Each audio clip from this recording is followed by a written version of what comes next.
Welcome. I'm Dr. Patricia Mills, and I'm a medical doctor, a holistic practitioner of functional medicine, and I'm a passionate advocate for your health.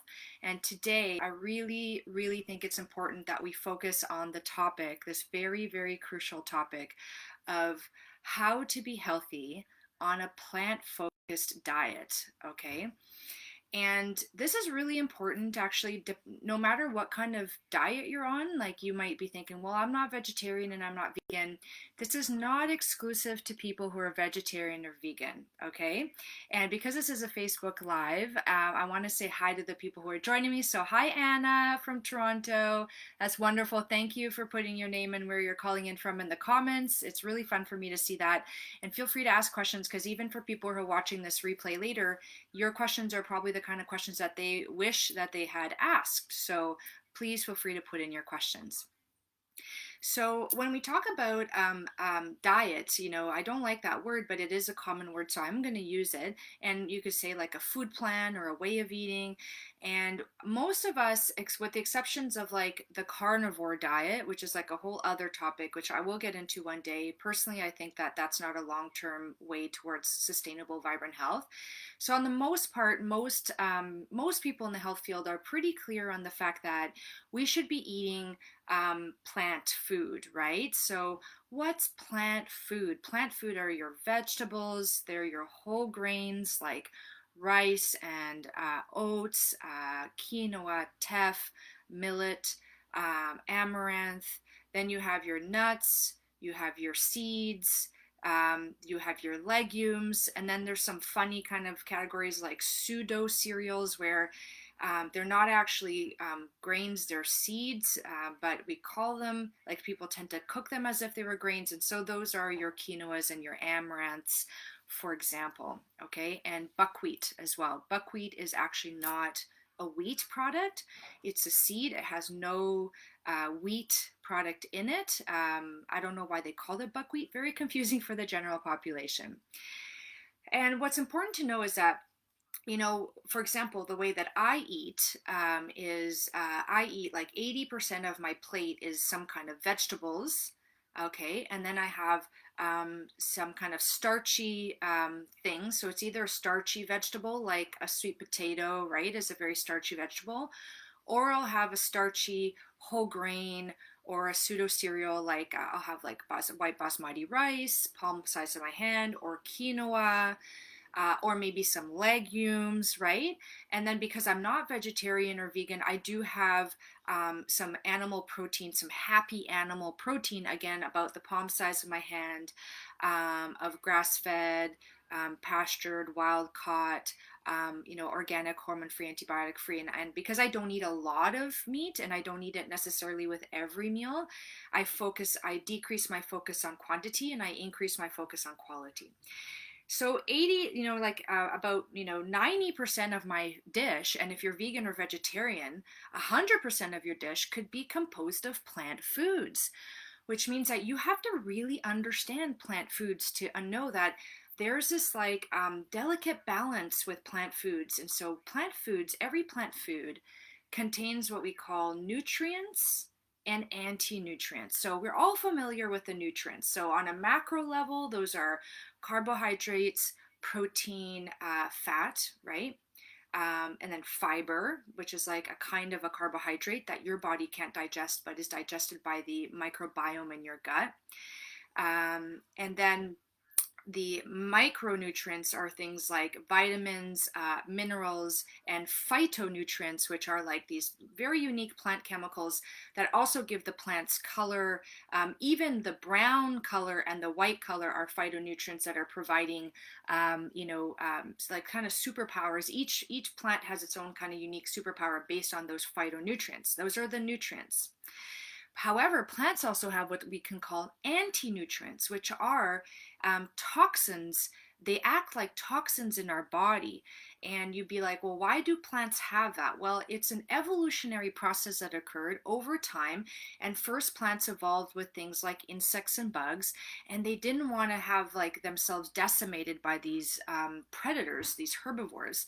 So they created mechanisms within themselves that are protection mechanisms, and they're anti-nutrients, and you might know them at they're chemicals. So the plants create their own chemicals to protect themselves because they can't run, they can't move, right?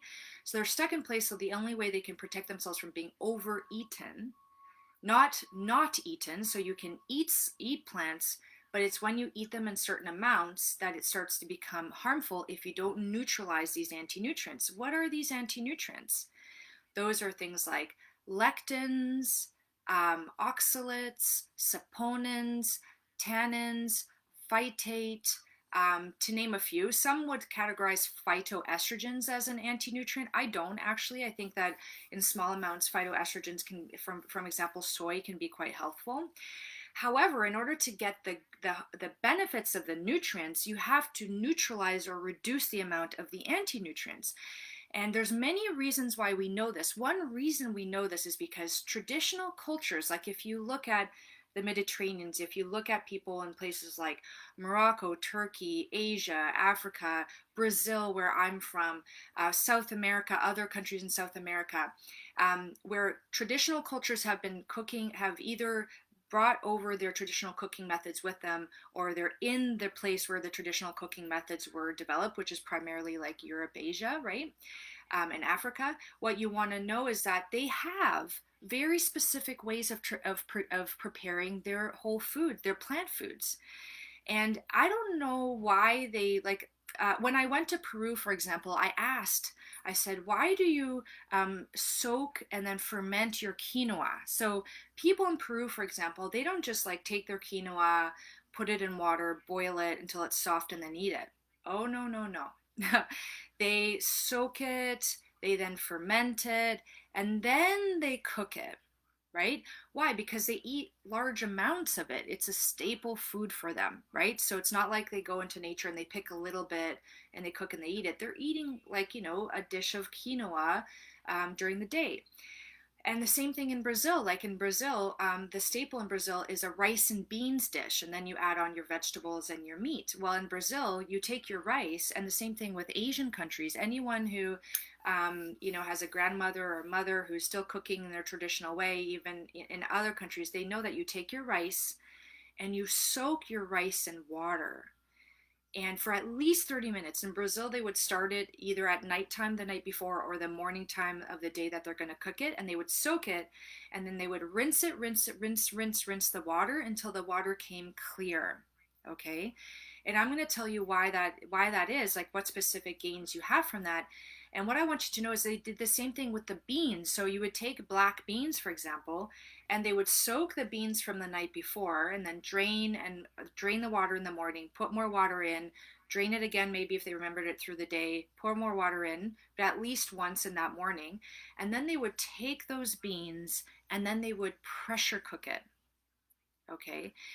And I just took that for granted. I didn't even know that why they were doing it, and I don't even know if they knew what they were doing, why they were doing. But in Peru, for example, I asked, and a few of the people in Peru were like, "Well, we soak and ferment our quinoa because that's just the way we were taught." And then some of them were like, "Well, our my grandmother told me that if we don't do that, it'll hurt our gut, like it'll hurt our tummy, and you'll get sick over time." So that's very interesting, right? And then I was like, okay, so I've been observing that.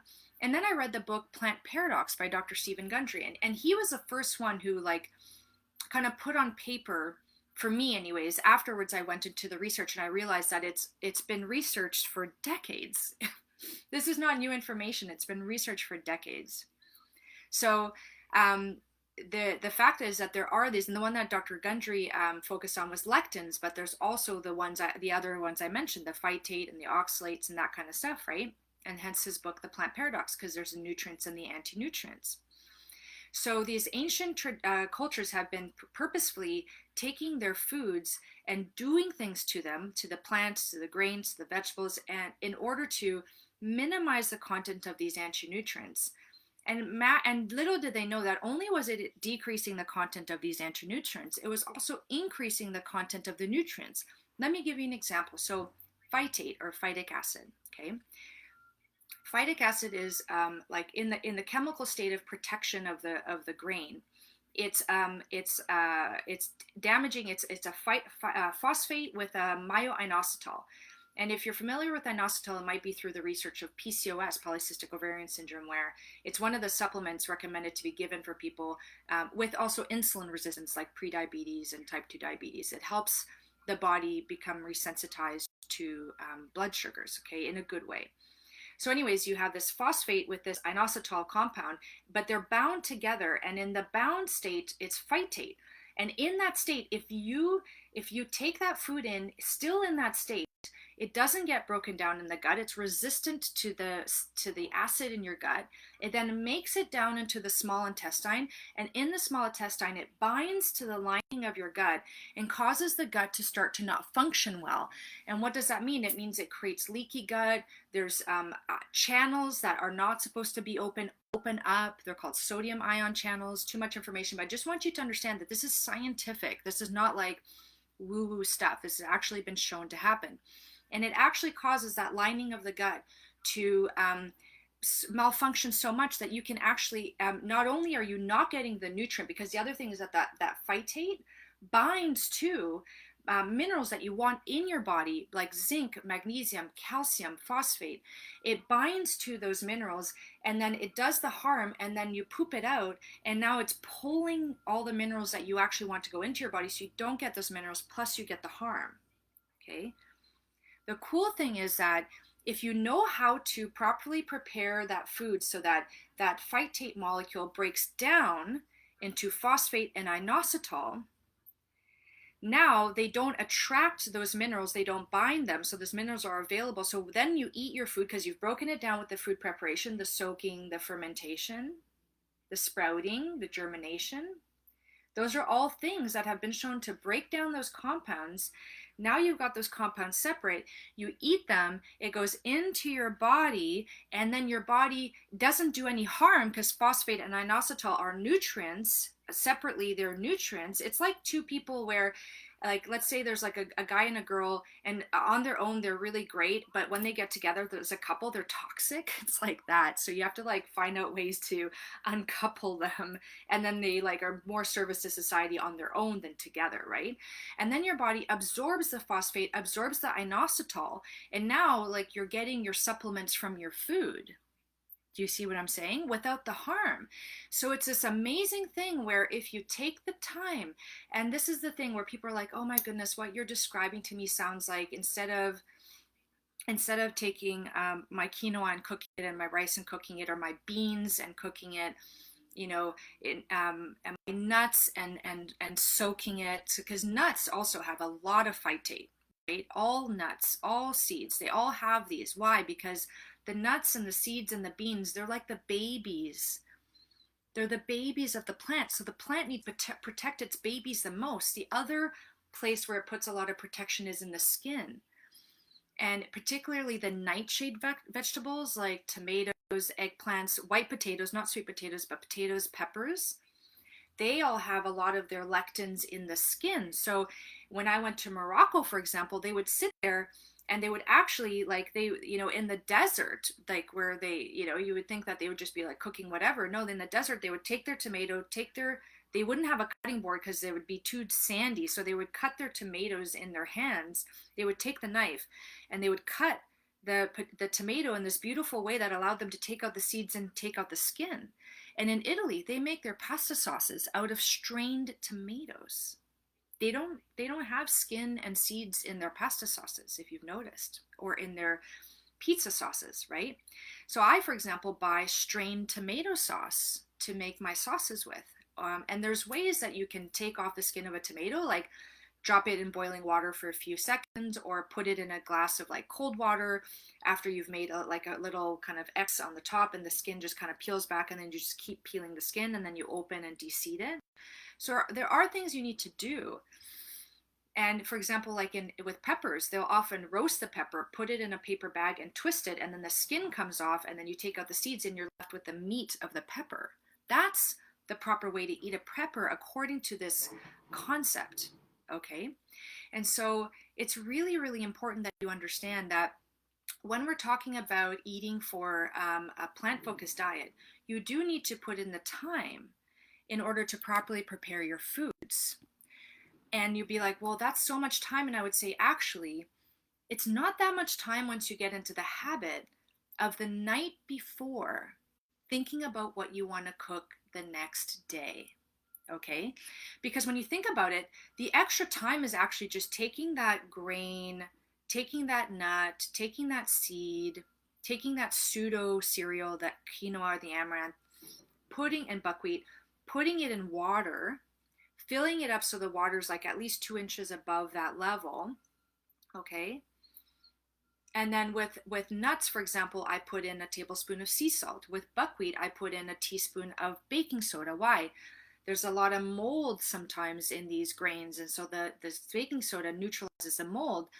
And with and the nice thing about the sea salt is also a really great way to like neutralize any sort of like organisms in there, and it adds a nice salty flavor to the nut. So it kind of like now you're like adding, and sometimes I'll even put vitamin C powder because then the vitamin C soaks into the food, and it's a great preservative. We know that. Vitamin C is the citric acid that they use in preservatives, and also it's great for your body. We don't make our own vitamin C, so now I'm habit stacking, you see. Now I'm maximizing my nutrients, minimizing my anti-nutrients. The next day, all I have to do is drain that water. And if it's the nuts, I have to dehydrate them. And if you're wondering about how to do this, if you're in my Facebook group, Wild Wisdom for Women with Dr. Patricia Mills, MD, if you go to the featured tab, there's a free ebook. And in that free ebook, I give you 2 recipes related to this topic. One is how to properly soak and dehydrate your nuts in your oven. You don't need a dehydrator. And the other one is how to make an overnight soaked oats, because a lot of people come to me and they say, oh, I can't eat oats because it irritates my stomach. And I think to myself immediately, they're probably not soaking and fermenting their oats. So I give you a recipe there for how to soak and ferment your oats. So if you do this with your rices, with your beans, with your grains, with your nuts and your seeds, what happens is that now you're 80 to 90% to 100%, especially if you're vegetarian or vegan. This is so important if you're vegetarian or vegan. I can't stress this enough. Then you're going to be able to eat your food knowing that it's all getting in there. It's not damaging the lining of your gut, because when you damage the lining of your gut, you ruin your digestive health. You ruin the ability of your body to take in your nutrients properly. And then over time, even though you're eating a healthful, plant-focused or plant-based diet, you'll notice that your health starts to deteriorate over time. You might start to get some diarrhea or constipation or some bloating or some kind of abdominal, like you're like putting weight on in the around the abdomen, because the fat around your abdomen can get inflamed from the gut lining damage. And remember that a lot of your hormones are made in your gut. I don't know if you know this, but a lot of your hormone production is in your gut. So when people say to me, I want to balance my hormones or I want to heal my gut, it's both. And when you properly prepare your foods, in this way, with the soaking and the pressure cooking or the long time cooking of the beans, with the overnight soaking and fermenting of certain grains like oats and lentils. Even lentils research, I dove into the research this weekend to be really ready for this talk, and it's amazing. 3 days of lentil fermentation caused the lentils to like completely transform into another type of food that was like a superfood. There was so many more nutrients, so many less anti-nutrients. It was kind of amazing, actually. So I have some lentils sitting on my counter, and they've been there for 3 days, and I'm going to cook it tonight. So the only time really, when you think about it, is the time that it takes for you to fill it with water, put whatever salt or baking soda or whatever it is that you're going to add there, your probiotic with the fermentation. So I in the ebook, I give you my favorite probiotic that I use for fermenting. You can buy it at your local health food store. It's very safe. They studied it in infants. It's called Saccharomyces boulardii, Boulardii. And you can just open up the capsule, put it in that water, and if you put it in the oven with just the light on, it keeps it in a warm environment. But if you can just put it in a warm place in your kitchen with like a little cheesecloth on top, for example, just so nothing falls in, after a day, 2 days, 3 days, you'll notice that it's fermented, and it's amazing. Like, you just drain the water and then you cook it. Yes, you'll need less cooking time and you'll need less water, because the water soaks into that product. So for example, when I cook with rice, instead of doing like a 2-to-1 ratio of water to rice, I have to do a 1-to-1. But you have to play around with that. It depends what rice you're using. Are you using a white rice, a basmati rice, a jasmine rice. And by the way, this is the reason the anti-nutrient theory is, and well, fact actually, in terms of that fact that it exists, the anti-nutrients, is that I don't eat brown rice. I don't eat brown rice. Because a lot of those lectins, those anti-nutrients, are on the outside of the lining of the rice to protect the rice from being eaten from those insects, right? Those early evolutionary herbivores. Why do you think Asians, like the Asian culture, put so much effort into taking off the husk of the rice and having white rice? I mean, it's a lot of work, right? To take that off. In the short term, if you're like in a starving condition, like in a concentration camp, you might you will risk the anti-nutrients to get more nutrients, because yes, that husk has nutrients in it. It does have nutrients in it. It's not like inert material. It has nutrients in it. But what I'm saying is that if you continue to eat that day in and day out through a period of time, over time, those anti-nutrients that are with those nutrients will start to erode the lining of your gut, and then the tipping point happens where you start to get harmful effects from these foods and not healthful effects from these foods. So because we are not in a concentration camp, we are not in starvation situations, we do not need those nutrients in that husk of the brown rice or the brown grain so much that we're going to risk the anti-nutrients. We can actually have that beautiful white basmati rice, which is a whole grain, not the quick kind or the instant oats, but you want that, you want the rolled oats, you want the whole grain white basmati rice or white jasmine rice. You want to soak it for at least 30 minutes, ideally, 8 hours at least. Drain that water, rinse. If it's the rice, rinse, rinse, rinse. If it's the oats and you fermented it, you don't have to rinse it because the yeast eats all the sugars. But if you haven't fermented it, drain that water too to get rid of that flour, the oat flour, and then you cook it. Okay, like you cook it how you usually would, but you have to play around with the water and you have to play around with the cooking time for the kind of rice that you purchase, because it changes depending on the kind of rice. So I hope you found this helpful. I'm trying to keep my talks to about 25 minutes because I've had feedback that for some people it's really hard to spend a lot more time on a talk than that. I'm looking to see, I see there's a lot of people watching, which is wonderful. Hi, ladies. Thank you so much for joining me today. I'm going to give it a few more seconds, and I know there's about a 30-second delay between what I'm saying and what you're seeing.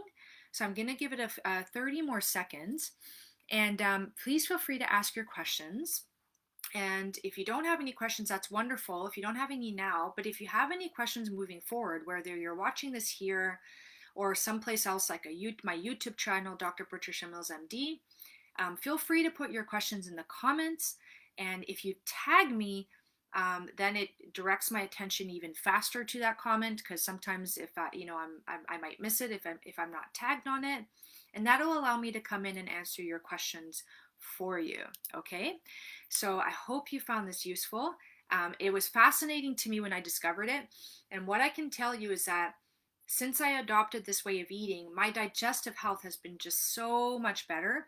And while I'm not someone who says you have to eat vegetarian or vegan to be healthy, I personally do eat happy animal protein. When I'm working with people to be healthy on a vegetarian or vegan diet, this is a non-negotiable, because it also increases the availability and use of protein in these foods, because all of these plant foods have protein. But you can't utilize the protein with those anti-nutrients on board. They kind of interrupt your ability to take up this protein, right? So this is really, really key and very important step towards having a healthy, plant-focused or plant-based diet. So I'm just checking again. It looks like no questions. It looks like it was crystal clear, or so muddy that you even have to find the clarity around your questions, but feel free to ask them later. And thank you so much for joining me live, and thank you for watching this replay. I hope you have a lovely day, evening, or night, depending on when you catch this, okay? Bye. Thank you so much.